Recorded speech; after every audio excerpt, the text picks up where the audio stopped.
When I speak of human desire, particularly the attraction between man and woman, I do not reduce it to a mere physical impulse.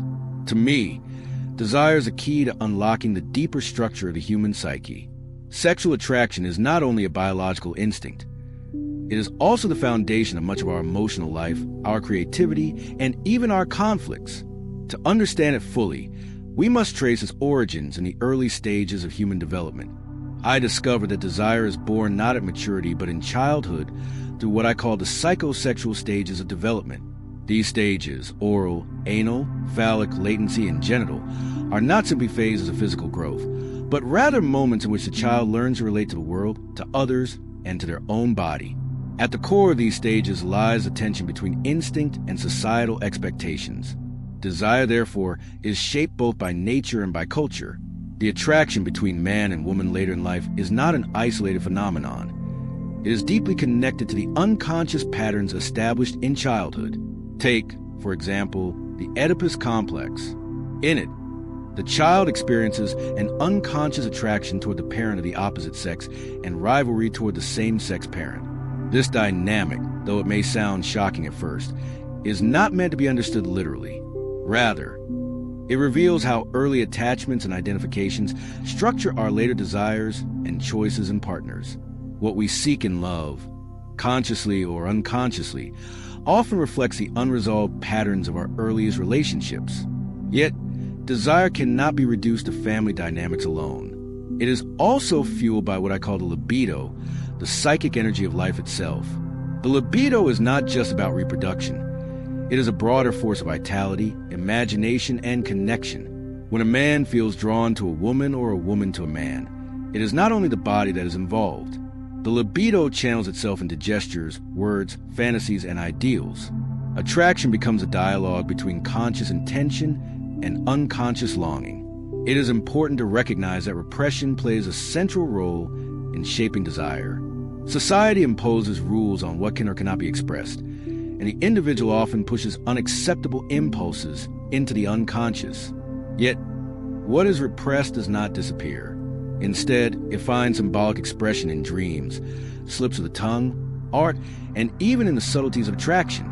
The mystery of desire lies precisely in this hidden life. What we feel is not always what we understand, and what we long for is not always what we can admit. Thus, when we speak of attraction between man and woman, we are speaking of far more than biology. We are speaking of unconscious histories, symbolic meanings, and a profound influence of cultural prohibitions. To analyze desire is to analyze the very fabric of what makes us human. Creatures pull between instinct and civilization, between the body's voice and the soul's silence. As I turn to the deeper layers of attraction, I must stress that what binds a man to a woman is often far more complex than what appears at the surface. Love and desire, in my view, are not only about choosing a partner. They're also about the unconscious forces that shape that choice. We are, in many ways, less free in love than we imagine. In psychoanalysis, I observe that partners often repeat familiar patterns from their earliest emotional bonds.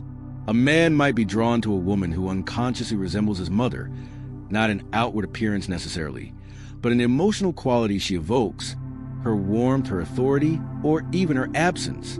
Similarly, a woman may be drawn to a man who echoes aspects of her father, whether protective, demanding, or distant. In this sense, attraction is often a repetition. We seek, without realizing it, to resolve or relive unfinished stories from childhood. This repetition can be both a source of joy and of conflict. On one hand, it allows us to re-experience and perhaps heal old wounds. On the other, it can trap us in cycles of dissatisfaction when unconscious desires remain unacknowledged. What appears as chemistry between two people is, in truth, the meeting of two unconscious worlds. Complex histories of longing, repression, and projection. Projection plays a particularly central role. Often, we attribute to the beloved qualities that are, in fact, our own disowned desires. A man may see in a woman an ideal of beauty, tenderness, or passion, when in reality he is projecting his own inner images of the feminine, what I have described as the anima. Likewise, a woman may see in a man a symbol of strength or wisdom, projections of her inner masculine or animus. These projections can inspire powerful love, but they can also create illusions. When reality does not match the projection, disillusionment inevitably follows. It is here that the true depth of attraction is revealed. The unconscious does not simply aim for pleasure, it seeks meaning. Attraction becomes a way for individuals to encounter parts of themselves that remain hidden. Through love, we confront our own unconscious, often painfully, but also with the possibility of growth. The partner becomes both a mirror and a teacher, reflecting back the shadowed parts of the self. Still, we must remember that desire is not purely unconscious. Conscious choices, values, and compatibility play their role as well. But without understanding the unconscious dynamics, repetition, projection, repression, we risk mistaking illusion for truth and cycles for freedom. The psychoanalytic task is not to eliminate desire, but to bring it into awareness, so that attraction between man and woman can move from blind compulsion to conscious relationship. Thus, to analyze desires to see that love is never only about two individuals.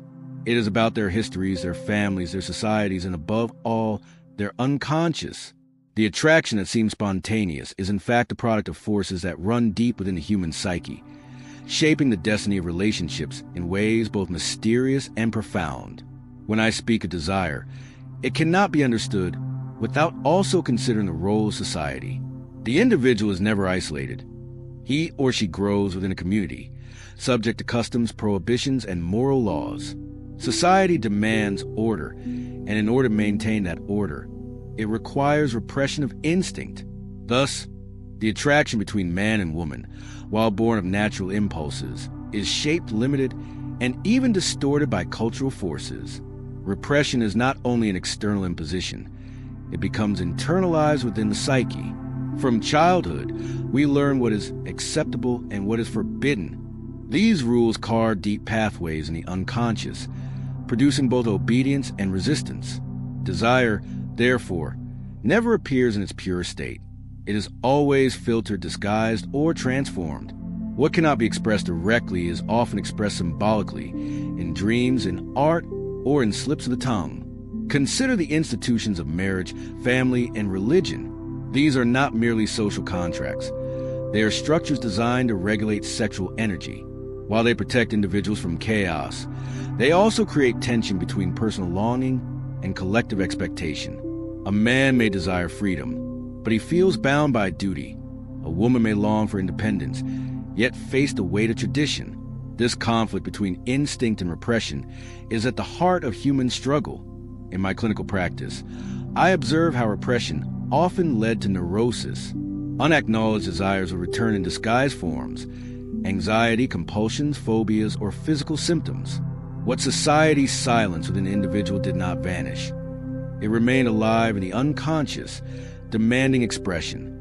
The attraction between man and woman, therefore, is never free of this tension. It is caught between personal longing and the voice of cultural authority. However, repression is not purely negative. It is also the condition for civilization. Without it, humans would act without restraint, and society would collapse into disorder. Repression channels instinctual energy, forcing it to find new paths. It transforms raw sexual impulse into achievements of culture, science, and spirituality. The very works of art, literature, and philosophy that enrich our lives are, in part, the products of sublimated desire. Thus, when analyzing attraction, one must always hold in mind this paradox.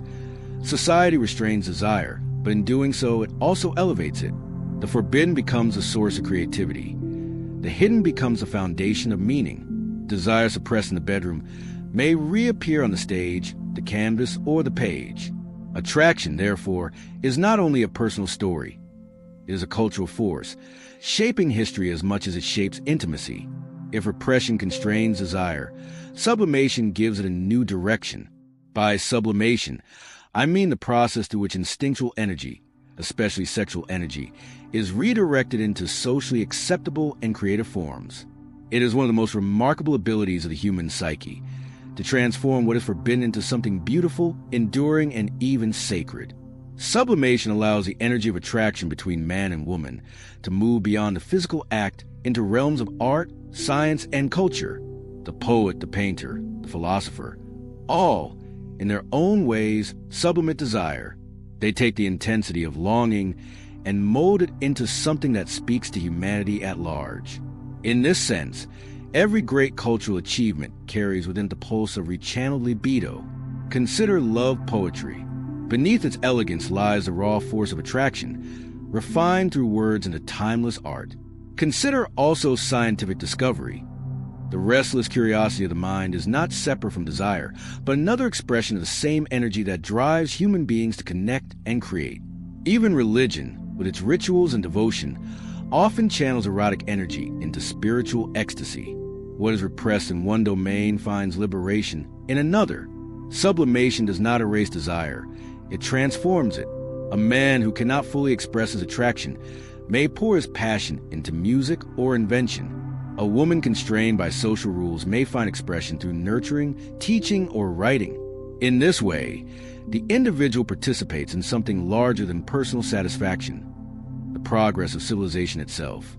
Yet sublimation has its limits. Not every individual can successfully channel desire, and when sublimation fails, repression can lead to conflict, neurosis, or frustration. The challenge is to find balance, to acknowledge desire without being enslaved by it, and to transform it without losing touch with its vitality. For attraction between man and woman cannot be eliminated, nor should it. It is a force of nature, an energy that demands expression, whether in intimacy or in creativity. Thus, sublimation reveals a dual nature desire. It is at once deeply personal and profoundly universal. Through it, we see that the attraction between individuals is not only about private longing, but also about the shaping of collective culture. Desire is the root, but sublimation is the flowering. Together, they form the rhythm of human history. In the end, when I analyze the attraction between man and woman, I see both fulfillment and conflict. Desire brings people together, offering intimacy, connection, and the promise of unity. Yet the very same desire can generate tension, rivalry, and disappointment. Love, in this sense, is a paradox. It is our greatest source of joy and our deepest cause of suffering. This paradox arises because no partner can fully satisfy the unconscious. The unconscious longs for wholeness, for the lost object of childhood, for an impossible ideal. We seek in another person what can never be fully found. Thus, love always carries within it a trace of illusion. We project, we hope, we dream, and reality never fully matches a fantasy. Yet, this does not diminish love's value. On the contrary, it reveals why love is so essential to human life. In the struggle between desire and reality, we are forced to grow. Attraction makes us face our unconscious, confront our projections, and learn to love not the illusion but the real person. In this way, love becomes not only a search for pleasure, but also a path toward maturity. Conflict, too, has its role. Without conflict, there is no awareness. Through jealousy, disappointment, and compromise, we discover the limits of our desires and the depth of our capacity for connection. Love demands sacrifice, patience, and honesty. It teaches us to balance instinct with responsibility, passion with commitment. Ultimately, love is both instinctual and symbolic. It unites body and soul, biology and culture, the personal and the collective. It is never simple, never free from contradiction. But it is precisely in this tension that love gains its meaning. The attraction between man and woman, as I see it, is not just about union. It is about the entire drama of human existence, the eternal struggle between desire and repression, fantasy and reality, individuality and society. Thus, my analysis leads to this conclusion. Desire is not merely a problem to be solved, but force to be understood. Love, with all its joys and pains, is the mirror of the human psyche. To study it is to study ourselves, and to embrace it is to embrace the paradox of being human.